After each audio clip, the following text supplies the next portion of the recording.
Good morning and welcome to the Kohl's Corporation Fourth Quarter 2025 Earnings Conference Call. All participants are in a listen-only mode.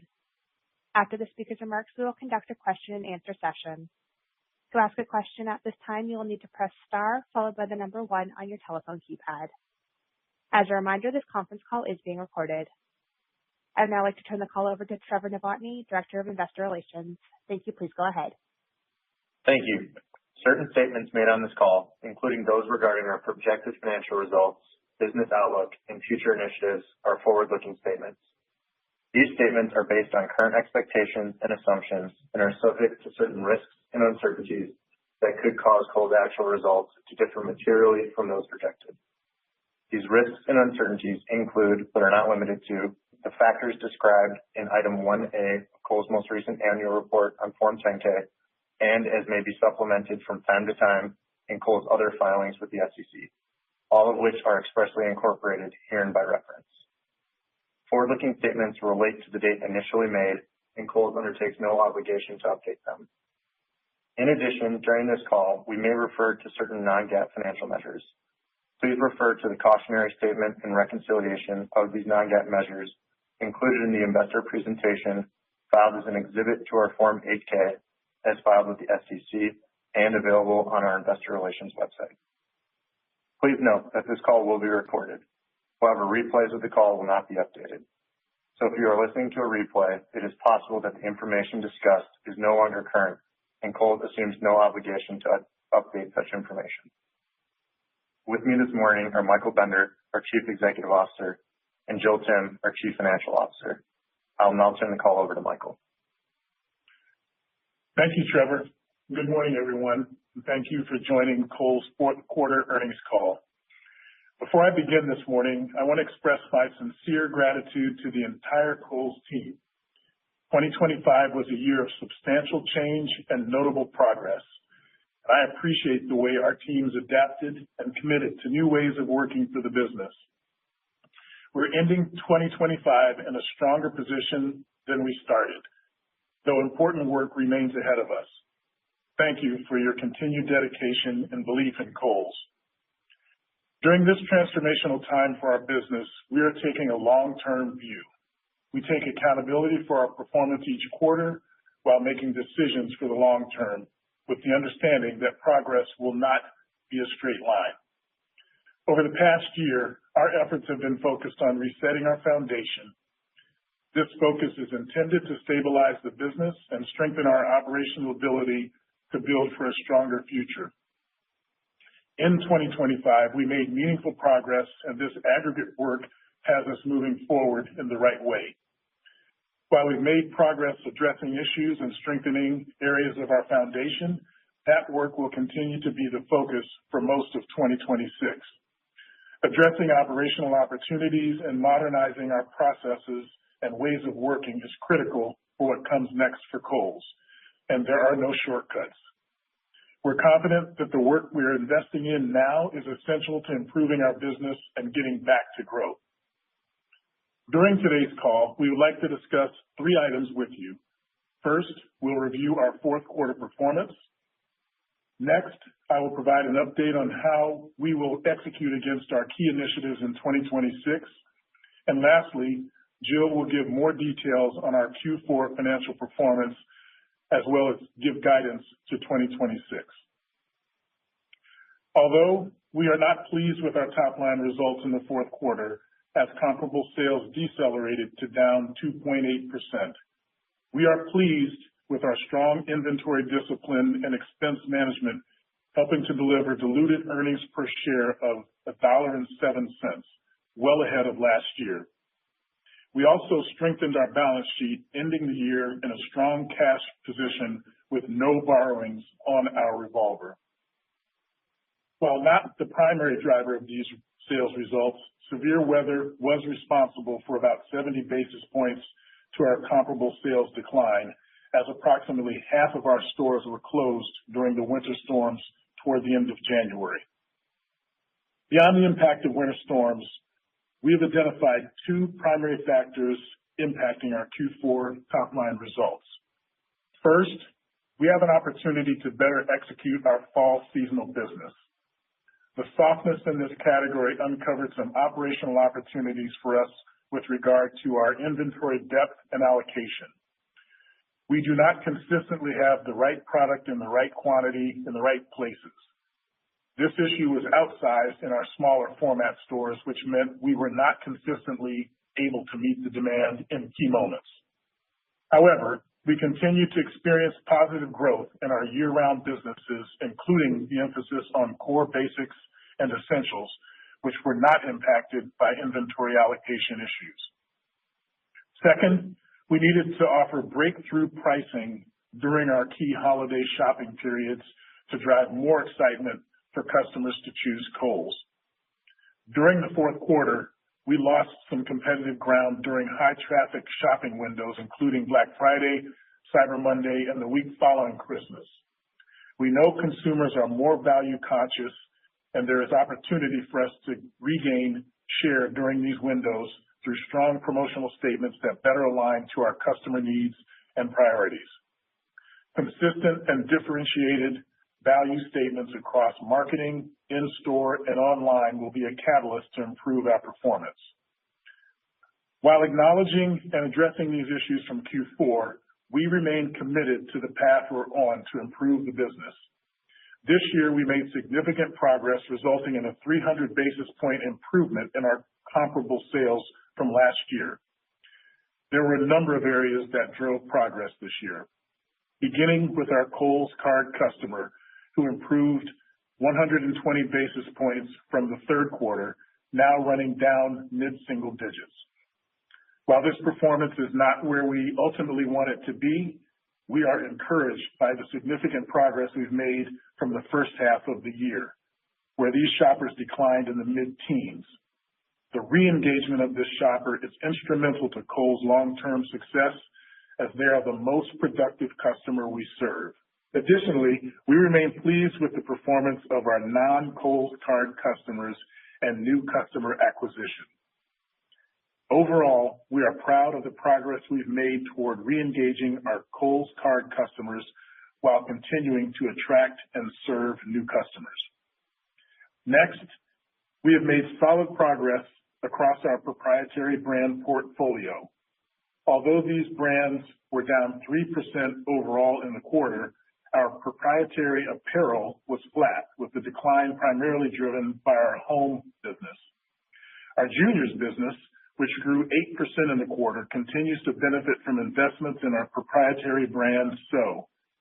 We are furthest along in our progress with this category, as it has faster turns and shorter lead times. We're excited about taking this momentum from the juniors business and expanding the efforts throughout the remainder of the women's category. Petites is another area within women's that continued its great momentum, running up 26% to last year.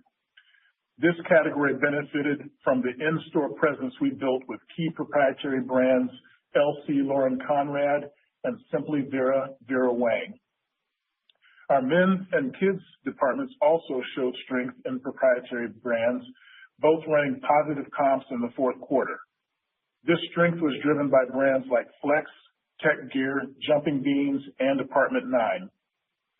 Our home business underperformed largely due to softness in seasonal decor, particularly within our proprietary brands. We bought too deep, which limited customer choice for the various holiday celebrations. We also have an opportunity to be more competitive by offering better value through sharper price points and key seasonal items. Moving to the remaining lines of business, the accessories business continues to outperform. Our Sephora business grew 2%, with comparable sales improving to flat in Q4. This was driven by our expanded holiday gifting sets and continued strength in our fragrance and hair care categories, led by brands such as YSL, Valentino, and Kayali. Excluding Sephora, our accessories business increased low single digits, led by the expansion of Impulse to nearly all doors in Q3, helping deliver over a 40% comparable sales increase versus last year. We also saw positive performance in our jewelry business with strength in our fashion and bridge jewelry. Our footwear business underperformed the company due to softness in active footwear and boots. We expected our boots business to remain soft in the fourth quarter and proactively reduced our buys based on pricing expectations. The strength in dress and casual footwear across men's and women's businesses partially offset this category softness. Beyond our category performance, it is also important to acknowledge that the consumer is behaving differently in this challenging macroeconomic environment. We know our core low to middle income customers continue to face financial pressure and they are seeking value. As we expect this customer behavior to persist, we are adapting our strategies to ensure we are delivering great value to better serve this customer. We have taken immediate action to address the opportunities and to build upon our strengths. As we move into 2026, we will continue to work on our key initiatives. This work is essential for setting up Kohl's for long-term success and will take time. In 2026, we are committed to continuing the progress we laid out in 2025 and have clear, actionable insights that we can build on. Starting with our first initiative, offering a curated and more balanced assortment that fulfills the needs across all our customers. As we work through our merchandise strategies, our goal is to invest in key styles and categories while reducing redundancy to ensure we have a purpose behind each product and brand. By exiting out of unproductive styles and offerings, we can reinvest into higher turning items to drive a more balanced assortment. In our apparel businesses, we're focused on increasing our investment into our basics while also right-sizing our assortment offering in trending categories. By strengthening our core apparel business category, we ensure that our customers can consistently rely on us for the essential, high-quality items they need for daily life. In addition to our core business, we continue to find ways to curate our assortment into more fashion and relevant categories such as denim, dress, and activewear. In our women's business, we are broadening our denim assortment with more styles and fit through our key national partners such as Levi's and enhancing proprietary brands such as LC Lauren Conrad and Sonoma. Additionally, we will build on the momentum in juniors by introducing the Office Edit by So to provide a new compelling assortment in the casual and dress categories. For our men's business, we are investing into key item programs within proprietary brands such as Tech Gear and Sonoma, and we will expand upon successful brands like Flex with our new offerings of Flex Golf, Premium Pant, and Fleece. We also have an additional opportunity to grow our dress category with an exclusive Hager Hall of Fame launch. In our kids business, we will differentiate with our proprietary brands by introducing merchandising statements that show an expanded assortment of under $10 entry price points in So and Sonoma. We will also expand key brands like Jumping Beans into Baby and Flex Kids to all stores by Q2. Last, we recently launched our new proprietary tween brand, Sea and Sky, in Q1. We're driving the next phase of growth in our Sephora at Kohl's business by strategically curating an exciting assortment. We successfully launched MAC, a leading makeup brand, in over 850 of our Sephora at Kohl's stores this month. This launch immediately delivers enhanced newness and a strong value proposition to our customers. Recognizing that newness is vital in the beauty industry, we are also preparing to expand assortment with proven brands like Tarte and Charlotte Tilbury. Additionally, we see further opportunity in 2026 to build on the successful launch of our Impulse initiative. Following the rollout of an Impulse queue line in nearly all of our stores, we have identified more ways to inspire our customers and drive highly incremental, impulsive shopping behaviors. To capitalize on this, we are implementing the Deal Bar and Impulse Toy Tower, both of which are specifically designed to offer compelling value on items like seasonal home decor and trending toys with all products priced under $10. We're excited to roll out these offerings this spring to maximize key seasonal moments, including Valentine's Day, Easter, and Mother's Day. In footwear, as we transition to spring, we expect our dress, casual, and active categories to gain momentum. We're focused on improving our inventory position and reducing overall choice to deliver better clarity on the sales floor, while ensuring greater depth in key styles our customers are seeking. And lastly, in our home category, we will deliver more value through our investment into key proprietary brands such as Big One, while simultaneously growing newly launched brands such as Mariana, Hotelier, and Mingle & Co. In addition, we will leverage key national brand partners who continue to deliver newness and innovation, including brands like Shark and Ninja. And finally, we are taking immediate action to recapture our seasonal decor business through offering greater customer choice and sharper price points on key items. Our second initiative is our focus on reestablishing Kohl's as a leader in value and quality. Value continues to be a focus and is especially important given the macroeconomic uncertainty. The majority of our customers are low to middle income. These consumers have been consistently under pressure and are being thoughtful with how they are spending their discretionary income. It's clear that when we offer value, it resonates with this customer. Kohl's has an opportunity to deliver more consistent competitive value to all of our customers. In 2025, we took important initial steps to enhance our promotional strategies and increase brand eligibility in our coupons. These actions proved to be a critical first step, resulting in an improved trend, particularly among our Kohl's Card and loyalty customers. In 2026, our focus remains on building upon the momentum we've established and deepening our commitment to delivering undeniable value to every customer. We are executing a strategy that includes simplifying our promotional statements and deploying more personalized real-time offers. This allows us to be more targeted, rewarding our most loyal and deal-savvy customers while ensuring a compelling value message breaks through to a broader customer base. We're also making meaningful investments to amplify our proprietary opening price point brands, which provide exceptional quality at an accessible price. These strategic adjustments will strengthen our competitive position and ensure we deliver incredible value to all customers. A key element of Kohl's value proposition is the power of our high-quality proprietary brands.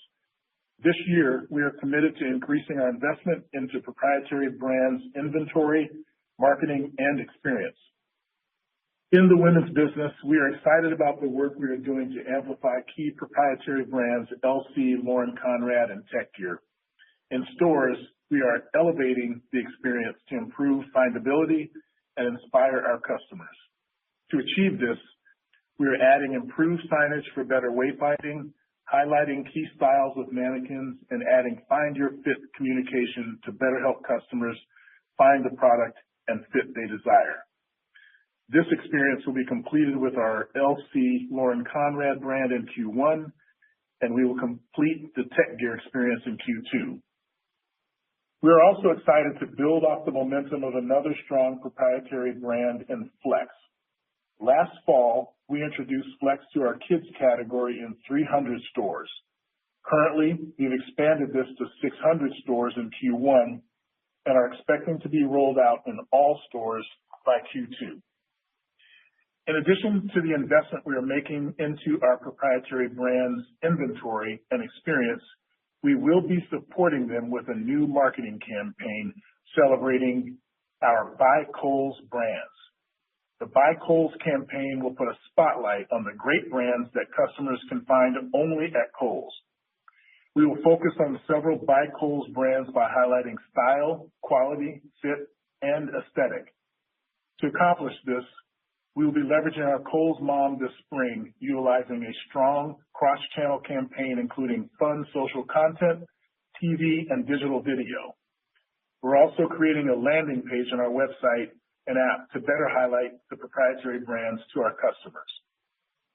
And lastly, our third initiative is delivering a frictionless experience across our omni-channel platforms. A frictionless experience starts with reestablishing trip assurance for our customers. To address this, we are making deliberate changes to both our planning and supply chain processes. Specifically, we are committed to investing in depth with plans to increase it in the high single digits while simultaneously curating our choice counts for greater clarity and relevancy. This strategy includes protecting our replenishment receipts and heightening our in-stock levels, all while improving inventory turn to ensure the freshness of receipts. These adjustments are designed to ensure that the right product with sufficient depth is available at the optimal time across all our stores. Encouragingly, we are already yielding positive results from the implementation of some of these disciplines. We successfully executed a substantially smoother transition of our spring receipts heading into 2026, and our spring seasonal categories have started strong. To complement our investments in clarity and depth, we are focused on delivering a more consistent shopping experience through improved inventory allocation, which directly strengthens our omni-channel performance. By increasing inventory depth and improving in-stock levels, we are better positioned to leverage our store-enabled fulfillment tools, such as BOPUS and BOSS. These omni-channel options provide our customers with greater speed and convenience while allowing us to utilize our ship-from-store capabilities more efficiently. We will continue to refine these tools to ensure a frictionless and reliable experience across all touchpoints, regardless of how or where our customers choose to shop. In addition to stores, we have an opportunity to modernize our capabilities and enhance our digital experience. We're focused on delivering a better experience and deeper connections through advanced personalization and contextual relevance, making every interaction with Kohl's more meaningful for the customer. We are enhancing our omni-channel capabilities across all digital touchpoints such as search, findability, and availability, as well as elevating our store-enabled services as key differentiators to maximize convenience and create a seamless, integrated shopping experience. And last, we are actively modernizing our site structure and foundational data architecture. This ensures our digital ecosystem is discoverable, high-performing, and fully prepared for a future driven by AI and agent technology. Now, before I hand the call over to Jill, I would like to reinforce my perspective on the year. We've made meaningful progress in strengthening our foundation, and I'm confident that we are on the right path. While our fourth quarter results presented clear opportunities, we have already taken immediate action and are poised to build upon the strengths we have established. We're leaving 2025 in a measurably stronger position than when we entered it, and we are unwavering in our commitment to driving continued progressive improvements throughout 2026. I will now turn the call over to Jill. Thank you, Michael. For today's call, I will provide additional details on our fourth quarter results and outline our fiscal year 2026 guidance. Net sales declined 3.9% in the quarter and 4% for the year. Comparable sales declined 2.8% in Q4 and declined 3.1% for the year. The decline was primarily driven by a decrease of transactions, specifically in stores. Store sales declined mid-single digits for both fourth quarter and the full year, primarily due to a decline in transactions. Additionally, as Michael noted, our stores experienced a negative impact in January due to unforeseen weather conditions. Digital sales grew low single digits in the fourth quarter and were flat for the year. This performance was primarily driven by higher traffic, offset by lower conversion. We are pleased to have established a critical point of stability ending the year flat. However, our goal was to drive a more substantial growth in Q4 following the headwinds of the previous year. Our digital business has a higher penetration of our Kohl's Charge customer, and although we are seeing improvement in this customer performance, it is still down mid-single digits, pressuring our digital business. In addition, we need to further elevate conversion through better inventory availability and findability, which are being addressed through the inventory strategies Michael outlined. Moving down to P&L, other revenue, which consists primarily of our credit business, declined 9% to last year in Q4, an improvement from the third quarter driven by better Kohl's Card performance. For the full year, other revenue declined 10%. As a reminder, at the beginning of the year, we shifted certain credit-related expenses from SG&A against our other revenue line. For the upcoming year, we will lap this adjustment, so our other revenue should normalize and reflect the relative performance of our Kohl's charge customers. Gross margin in Q4 expanded by 25 basis points to 33.1% of sales. This expansion was driven by continued strong inventory management, resulting in lower clearance markdowns. This was partially offset by increased cost shipping as our digital penetration increased 220 basis points to 35% of total sales for the quarter. For the full year, our gross margin expanded by 34 basis points to 37.5% of sales.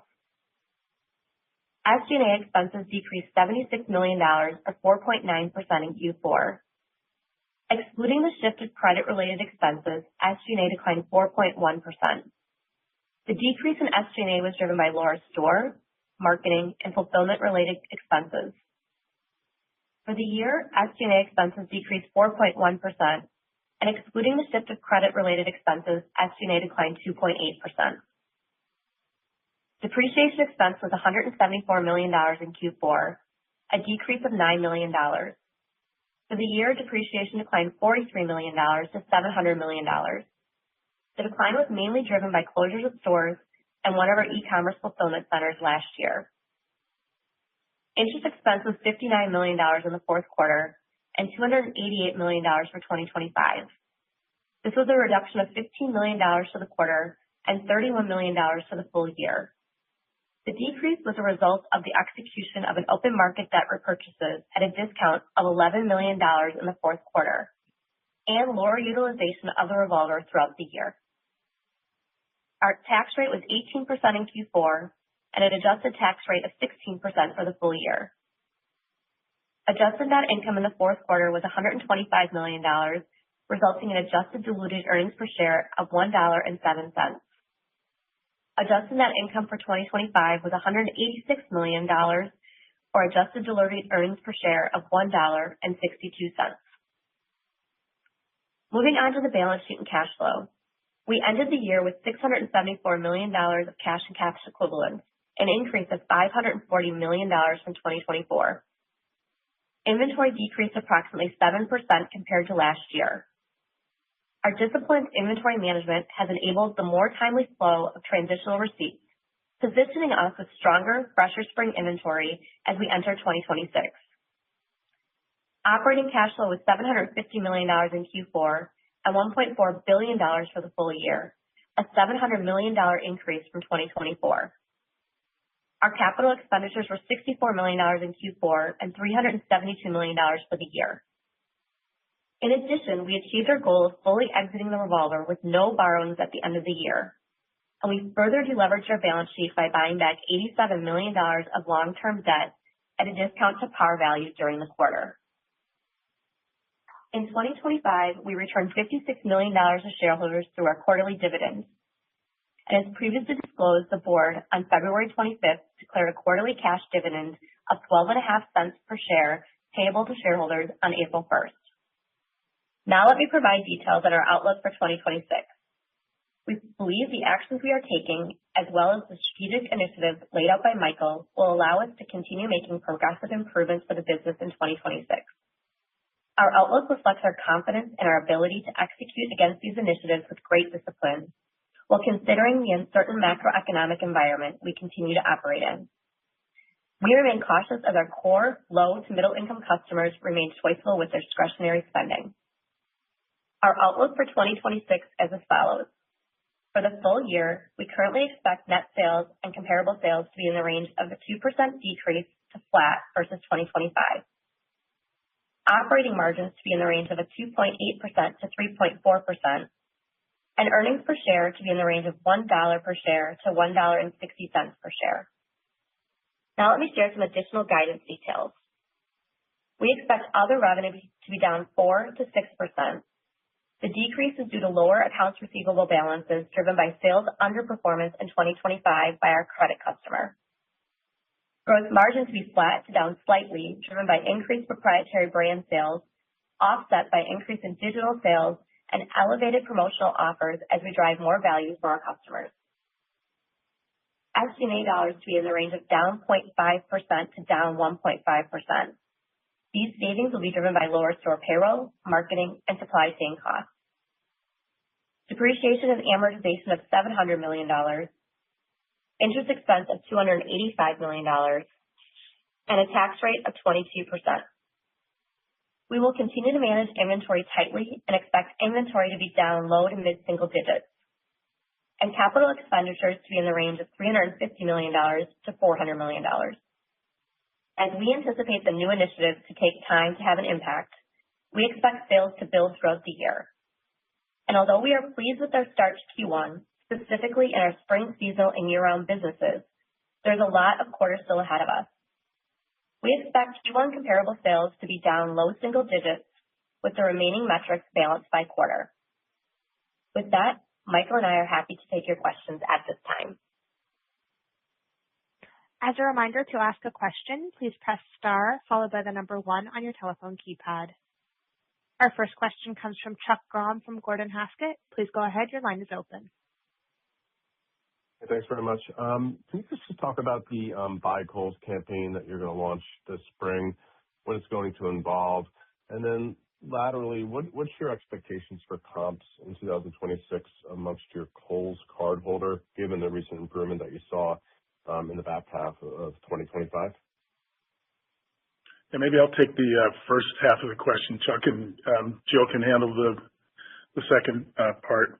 As far as the Buy Kohl's campaign, we've actually launched that already, and it's a continuation of our effort to make sure that the power of our proprietary brand portfolio is showcased and emphasized. So there's a marketing element to it that brings some of our most important proprietary brands together, like Flex and others. But it's also an opportunity for us to continue down the path, as we've been talking to you over the last 3 to 4 quarters, about the importance of the proprietary brand portfolio to our customers in general, but in particular to those that are Kohl's card carrying members. It's a mouthful, sorry. And so it's an important first step for us to be able to, or next step for us to be able to showcase those brands in a way that elevates them, allows us to tell stories in an inclusive manner across both of our platforms of stores as well as digital. And in terms of the Kohl's charge holder, obviously it's continued to lag our performance this year, but showed stepped improvement from down mid-teens to down mid-single digits at the end of the year. I'd expect this to continue to improve based on a lot of the efforts that we're putting forth. First, they do over-penetrate in proprietary brands, so as we're making that investment back into those brands, it has resonated with that customer, one, because it provides incredible value, its opening price point. We also need to restore the trip assurance with this customer, so investing back into depth will help with that as well, so when they come in, they can find what they're looking for.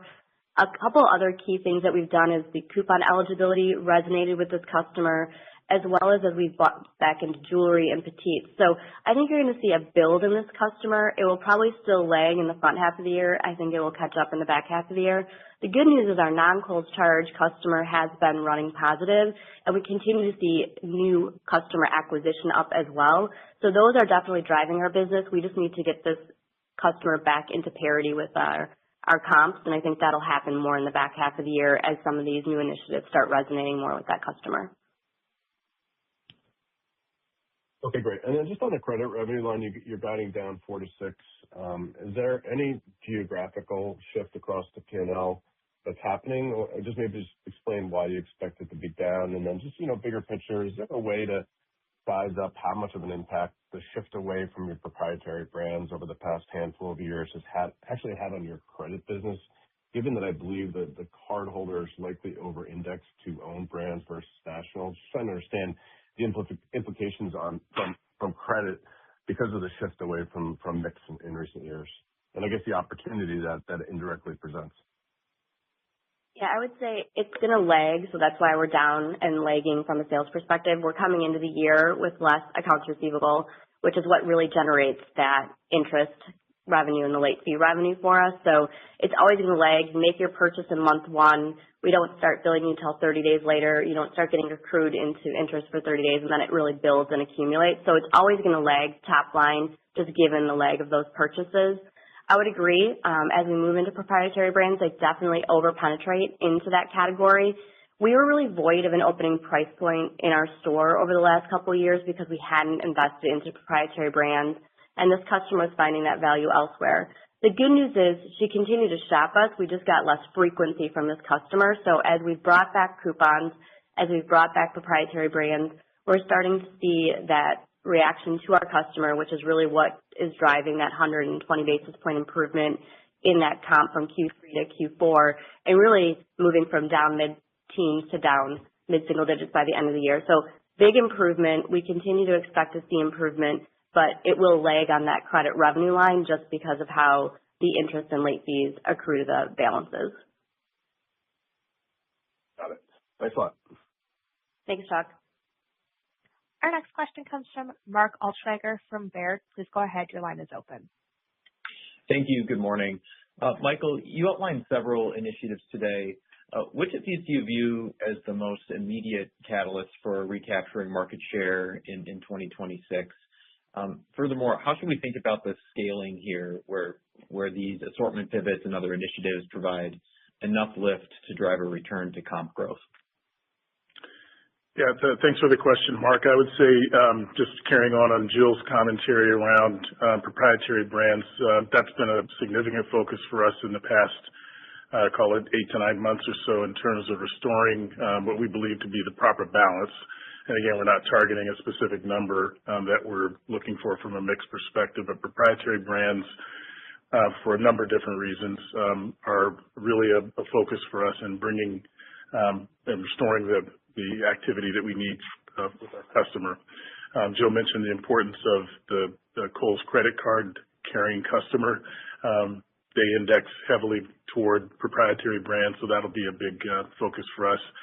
I think also beyond that, making sure that the continuation of the brands that we will be pushing forward, both national as well as proprietary, will be a big part of that. Our focus right now also is on making sure that we provide, I'll say, maximum value to our customers. And so you're seeing us offer more in the way of, call it $10 and under items. So look at toys as an example. We have a toy tower that we're rolling out to stores that has price points $4.99, $7.99, $9.99. And then the deal bar, which we've recently rolled out as well, which if you walk into the entry of our store, provides another impulse opportunity and a pickup for customers beyond what you can see as you're checking out in our queue line. So those are just a couple of examples of where we're focused right now, and more to come. Thank you. And Jill, to follow up on the EBIT margin guidance, calling for about 50 basis points of compression at the low end, what specific headwinds are captured in that lower end, that 2.8% floor? What are you incorporating in terms of changes to tariff rates, if any, and just any further color you can provide on the expected cadence for the year on EBIT margin would be helpful. Thank you. Yeah, I think the biggest thing from an EBIT is on the down two, it's just harder to leverage our SG&A costs just given the fixed cost nature of our business. So I think we've done a really incredibly good job of bringing down our expenses over the last couple of years. We'll continue to operate with that discipline into 2026 as well. But I think it just puts pressure on the EBIT expansion. Obviously at flat, we're expanding the margin. So I think that shows our discipline in terms of how we're managing expenses, that we are able to have some expansion on the top end of the guidance. From a margin perspective, I think we've managed our tariffs incredibly well. We've actually offset that. So I do want to give a shout out to our sourcing and buying teams on how they've managed this dynamic environment in terms of still being able to expand our margin this year by over 30 basis points and 25 basis points in the fourth quarter. Next year, really, we're going to manage it the same way. So we think we have the right mitigation tactics to manage through tariffs. The big thing that we want to make sure that we're going after is value. We know we serve the middle to lower income customer. We know they have to be choiceful with their discretionary spend. And so a lot of what we're talking about today is how we can stand for value, whether that be through our proprietary brand portfolio, through the price points that Michael indicated with the $10 and under, but also making sure that we're going to be able to break through with our promotional values as well. So we want to give ourselves some room to be able to do that. We know our proprietary brand will be a tailwind in the mix as we definitely move more into sales there. But we also see digital as a growth opportunity. We were happy to get to a point of stability and putting a flat comp for the year, but we really think this can be a growth engine for us as well into 2026, which will then add some pressure to margin. So those are kind of some puts and takes. So margin, I would say, isn't going to be a driver of the EBIT expansion, but rather it's going to be around our expense management, and then obviously getting to that flat comp allows you to expand it on the top end. Thank you. Our next question comes from Bob Drbul from BTIG. Please go ahead. Your line is open. Hi. Good morning. Just a couple of questions from me. On the women's business, as you think about this year, and I think the progress that you made last year, where are the biggest opportunities ahead? And I guess on the same line of questioning would be just in home. I think when you think about what you've learned, sort of Q4 in home, soft home, tabletop, can you just talk through that category as well? And just curious on sort of online versus in store, how you would merchandise, that category. Thanks. You can take a shot at that first. Sure. So from a women's perspective, I would say one big call out is juniors, Bob. It was up 8%, really seeing momentum behind our SO proprietary brand, which, as you know, juniors' fastest turning business. We're probably the most mature in that curve in terms of how we went after our proprietary brand portfolio. So I think that's kind of the litmus test for us and really what we're going to continue to chase after. And that's where women's will continue to lead to. I think there's a couple of opportunities.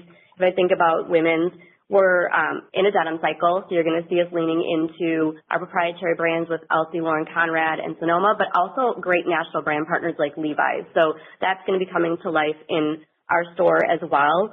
We know we had a little bit too many choices on our floor, so they're really going to be curating that assortment and putting more depth in so we can be in stock on those basics that we need. We went a little too far, I think, this year into core knits and sweaters, so we know we have an opportunity to curate that better as we get to the back half of the year. I'm really excited about our spring seasonal selling. A lot of the changes that we learned from our missteps in fall seasonal, we've corrected, and we're starting to see that momentum as we called out with our spring seasonal businesses, which will only grow in volume as we move into March and April. So we're excited about that opportunity in front of us. So I think that women's really has the right formula from a junior's perspective, and they're going to continue to follow that as we move into the new year. From a home perspective, I think what we learned there was on seasonal decor, people like more choices. And so we went a little too deep in some categories, and we needed to give more choices from that perspective. So they have already corrected from that. We'll move into it. So we know as we go into next year, don't go too deep on the Santa Claus and snowman, but have a little bit more array from a choice perspective, and then having sharp price points. And so as we think about where we can add some more value, particularly as we get into that seasonal business, that's where we'll go. So we have a couple of places along the way. We did some small testing in Valentine's Day. You'll see Mother's Day, Father's Day. So we have some moments to make sure we get it right before the big holiday season, but we feel good with the progress that team has made and the steps they've already taken to correct what we saw during the holiday season. I guess, and if I could just ask a follow-up, which would be on the marketing expense, when you think about sort of how you're approaching, re-engaging with some of your credit customers, but also non-credit customers, where did you end up in marketing? And you just talk through the plans for 26 in terms of, leverage, not leverage, in terms of how much you're going to spend. Thanks. Sure. I think marketing this year, we ended up close to a similar A to S as last year. Kind of that's my metric for how I look at the productivity.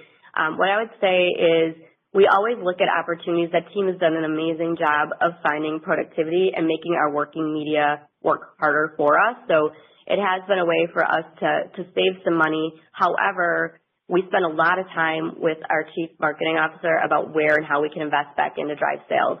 So if we see opportunities, we're definitely making those investments and making sure we get the return back off of the money. So even though there's some savings, I think if you look at that productivity factor, you'll see it's pretty in line with where we've been. And it is a place that if you look at versus where we've planned to be, we will tend to invest back into because we know we can get the sales, particularly in digital. a very easy way for us to invest in, get some search terms, get some paid traffic in moving our digital business forward and getting a really good ROI out of it. So I think we have a very good system in terms of how we measure marketing and then how we make those investments to make sure we're getting a return back from an organization perspective. Great. Thank you very much. Our next question comes from Dana Telsey from Telsey Group. Please go ahead. Your line is open. Hi, good morning, everyone. I know you have a very healthy store base in relation to profitability. How are you thinking of openings and closings this year and the small store boxes? What's the game plan and remodels? And then on, Michael, as you talked about the initiatives for top line growth, how do you see the framework of the store changing, either by category, obviously at the impulse lanes, and what does footwear and active mean for you this year? Thank you. Good. So I'll try to take some of those questions. Thanks, Dana. The question around stores, and we've talked about this before. I think we have a store base of 1,150 stores roughly that the vast majority are well over 90% are profitable. And as we look at that store base on an annual basis, we'll continue from a hygiene perspective to make sure that we believe that those stores are positioned in the right spot and delivering what we need. So I would not anticipate any sort of grand plan of saying stores, we're taking stores out or adding stores at this point. The focus for us is actually on optimizing what we already have, and we'll be focused on making sure that we continue to push the store's productivity as far as we can going forward. We will look at stores like we do on an annual basis, like I said, and to the extent that there are opportunities for us to either relocate, those are opportunities for us. We can do that. But no major change in the store base expectation at this point. And then as far as footwear, do you want to cover? I think on footwear, if footwear is doing well from a dress casual perspective, and we're seeing some green shoots there, particularly like in sandals. We knew boots was going to be tough. We bought that down just given the exposure to tariffs in that category. So that was an anticipated piece. I think the big piece of it for us, as you mentioned, from an active perspective, is getting innovation and some movement from an innovation perspective in the footwear business. We've been working really closely with our top 3 partners. I think we do expect to see some momentum build in that category throughout the year, but I would say we'd probably be set better from that perspective for back to school into fall, just because of the change that it does take to get there. So I would say from a footwear perspective, I expect it to probably lag the front half of the year, but by the back half of the year, get back into parity from a comp perspective, just given we do have a big active footwear business, and that will take some time to bring that innovation through from that perspective. And then in terms of, I think your last question, if I wrote it down correctly, was the top line framework for store changes. I think, we've made some big changes in the last couple of years. Obviously, Sephora coming in was a big moment for us. We had some missteps with the jewelry. So bringing jewelry back in, showing that and showcasing that, having accessories have a home behind the Sephora pad, and moving juniors back to the front of the store were some big showcases that we had in 2025. Clearly, putting juniors in the front was working. That cross-shop ability with Sephora has persisted and consisted for us, which is a good thing. Impulse lines and queuing lines have come in. We now have that in all stores, which we finalized at the end of the year. So that was a white space opportunity for us. And you're now going to see gifting zones as well, and those are going to be with the $10 price points. You're going to have more table towers, whether that be impulse, gift deals, and also in toys. And then we did some in-store showcases of our proprietary brands. So you'll see if you come in, we are showing more around Lauren Conrad. So you're going to have elevated signing, mannequins, really a much more curated assortment. That should be in stores now. And then Tech Gear will be the secondary brand that we're going to be supporting as well to showcase it. So we're investing in the proprietary inventory. We're investing in the marketing to build awareness, and we're investing in the in-store experience, as well as you're going to see it on our digital experience as well for the customers to showcase those brands. So really putting our effort behind growing back those proprietary brands, which, as we know, provide incredible value, but also resonate with that core loyal customer for ours as well. Yeah.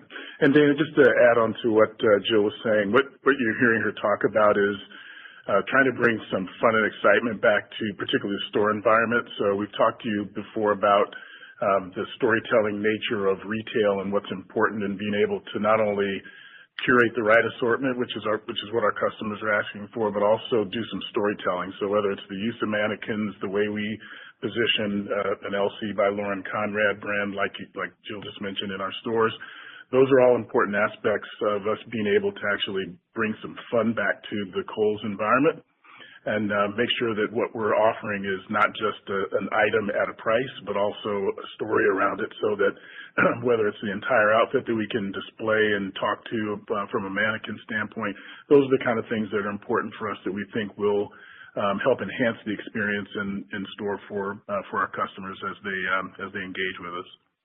And then similarly online as well, telling that same story, so there's a pull-through of that thread all the way through the experience that a customer can have, whether they want to engage with us online or in-store, or all the different versions in between, like BOPUS and the rest. Thank you. You're welcome. Our next question comes from Oliver Chen from TD Cowen. Please go ahead. Your line is open. Hi, Michael and Jill. Regarding trip assurance, what's the timing of that happening? And there's some things you can do sooner, you've been doing, to make it happen, but how does it phase in quarterly? And as we also model other income, what should we know about the comparisons and drivers throughout the year, as the profitability of your company is quite sensitive to that line? It sounds like a lot's under your control, but what could be risk factors to the upside and downside on other income for us to consider? And third, you've been on an inventory management journey for many, many years.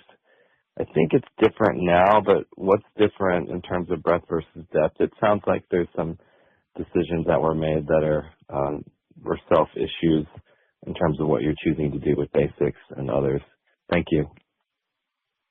Yeah, so on the trip assurance question, what I would tell you is that that work is well underway, and we've been focusing on that in large part of the 2025, and it'll continue into 26 as well.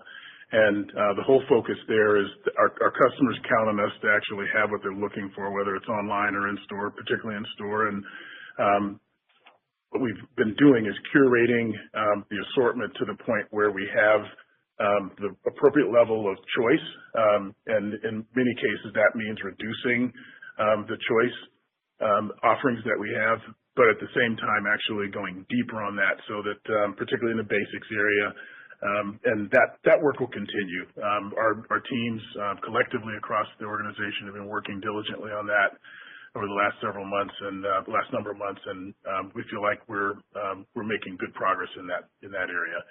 Jill, you want to talk about the income? Sure. I think when you reference other income, you're referencing the other revenue, Oliver, but really it's going to be about our credit sales, and I think, that's where it's going to ebb and flow. So as I mentioned, it comes out of this year, we have a lower accounts receivable balance just because it's been lagging. We need to build that back. So the guide of down 4 to down 6 will lag the comp just because of the way that build happens, the way that it revolves and it generates that revenue. So I would say, we're staying flat down 2. We know our credit card customer needs to continue to improve. I think, we can see that improvement more in the back half of the year, but it will still cause a lag on the other revenue line. So I think if you kind of look at that spread that we gave you, it's probably a good spread to use as we move into the current year. There are no reclassifications, so it's very pure this year, so it should be an easier way for you to be able to model that. And Sephora has been a great new customer recruitment tool.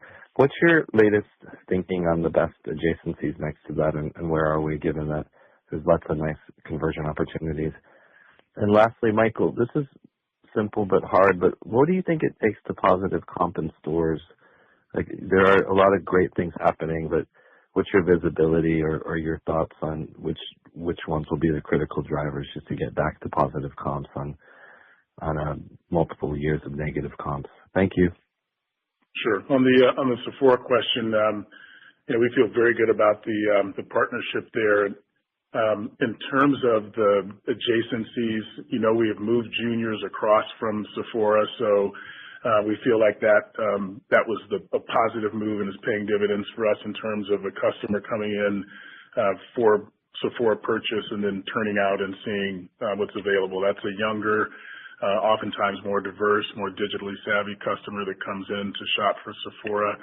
And we want to make sure that the products that they see outside of the Sephora portion of the store are consistent with what they're looking for, and that move with juniors has been a big part of that. As far as getting back to growth, Oliver, I don't want to pinpoint a date and the time to say it's going to happen, but the kinds of things that we're doing in terms of the progression that we've been on over the past year in particular, but over the last couple of years, I would say, are, I think, indicative of the progress that we're making. We've mentioned proprietary brands. We've mentioned the culling of the curation of the assortment. Those are all things that we think are right.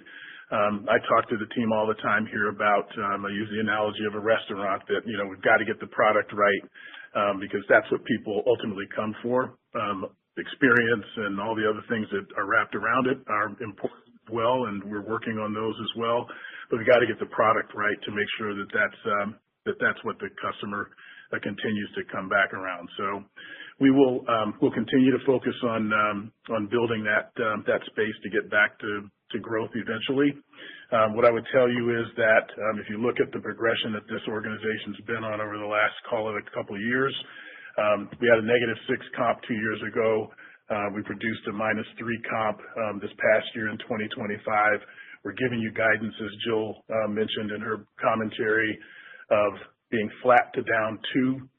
We came out of the fourth quarter roughly around a 2 if you back out the weather impact of the 70 basis points that we mentioned. And so we're guiding on the low end of where we're already performing. And if you build these capabilities on top of that, that's what we believe will get us at least back to flat. And we have the ambition, obviously, to get back to growth eventually. And that's what the aim is. We understand that that's the lifeblood of any business to grow. But we also want to be measured and disciplined in the way that we get there, particularly against the backdrop of the environment that we're operating in from an economic standpoint. Thanks for those details. Appreciate it. Best regards. Sure. Thanks, Oliver. Our last question today comes from Michael Binetti from Evercore. Please go ahead. Your line is open. Hey, guys. Thanks for all the detail here. Just on the comps, Jill, you suggested, that we'd be building to the flat to down 2 through the year. Maybe just a thought on trying to connect that to your comment on the first quarter. Sounds like seasonal goods and some of the holiday decor was the headwind in fourth quarter, but the core was stronger. If the spring seasonals are getting better and the core was stable, how should we think? I'm trying to think about trends in first quarter relative to the -2 to flat for the year. And then I'm also curious, it sounds like with the coupon and expanding the coupon a little bit deeper, as you said, and shifting to more of the entry-level price points to drive value, sounds like a good idea, very important. Can you just talk about how you're thinking about the range of outcomes for units versus AUR that can support the -2 to flat comp for the year? Sure. So I think from a comp perspective, Michael mentioned it well. We anchored the low end on our current performance. If you look at fall, we exited the year down 2. The flat shows that we're going to have progressive improvement throughout the year. So really, by starting at the low singles that I guided for Q1, you'd actually say your exit rate has to get positive to exit at a flat. So we do know we have to make some changes. Obviously, we had some missteps with fall seasonal. We made those corrections with spring. It started out great. It's a small portion of the business right now, so I think caution. I don't want to become overly optimistic. That's, as you know, not my nature, but we feel good with that business. We feel good with our year-round business, which has actually continued to perform well even through the fourth quarter. So I think we're cautiously optimistic there, but there's a lot of macro headwinds, and we know our consumer is low to middle income.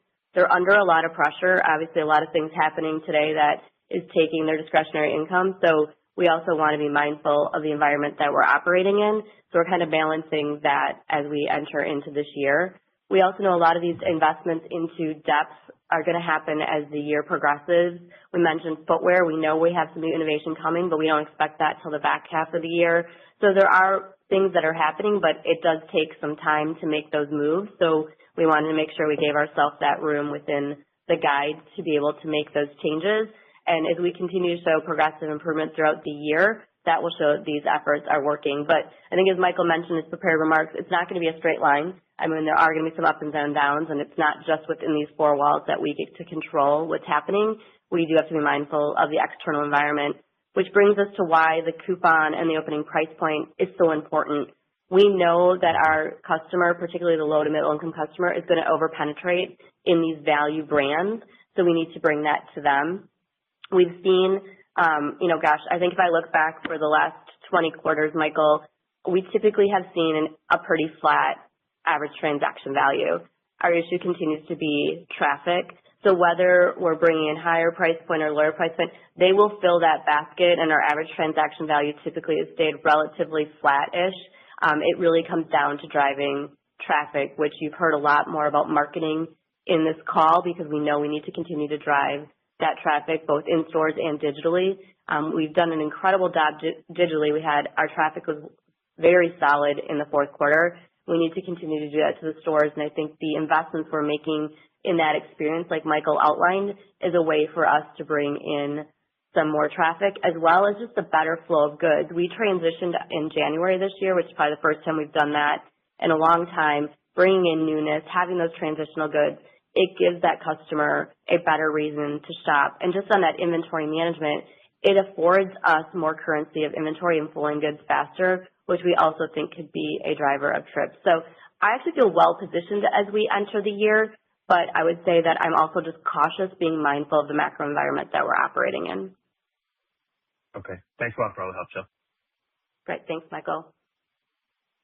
And we're out of time for questions. This will conclude today's conference call. Thank you for your participation. You may now disconnect.